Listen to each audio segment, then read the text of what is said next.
একটা আয়োজন হয়েছে। আশ্চর্য! প্রচলিত এই কোরআনী মাহফিল যেটাকে বলা হয়, এটা আপনাদেরকে বন্ধ করতে হবে।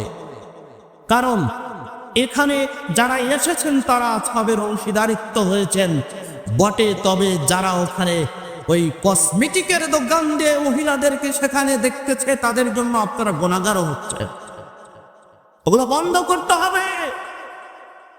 এই জন্য বাংলার জমিন থেকে ইসলাম চলে গিয়েছে, ঠিক কিনা? আশ্চর্য!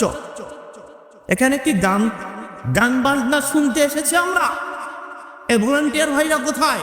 সবগুলোকে লাঠি বেটা করে খান থেকে সরাতে হবে। তারপরে তোমাদের ঘরে ওই জাহান্নামের পাপীদের পাপের পূর্ণ, তোমাদের পাপের ভারও তোমাদেরকে নিতে হবে।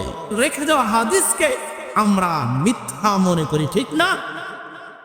আপনি ঠিক বললেই কি আর না বললেই কি? আল্লাহ বললেন ওয়ালাকিন কাযযাবা ওয়া তাওয়াল্লা। সে নামাজে কেন আসে না? সে যাকাত কেন দেয় না? সে সিয়াম কেন রাখে না? তুমি একটু খুঁজে দেখো ওর ভিতরে আমার হক কথাগুলো, সত্য কথাগুলো এখনো বাস্তব রূপ রেখা সে দেখাতে পারে, ঠিক না? আশ্চর্য! আপনি আমি যতই বলি যে এ কারণে সে কারণে অজুহাত দেখিয়ে আমরা চলাতে যাই না। আর আল্লাহ বললেন সব মিথ্যে কথা। আমি তোমাকে জানিয়ে দিলাম মেসেজ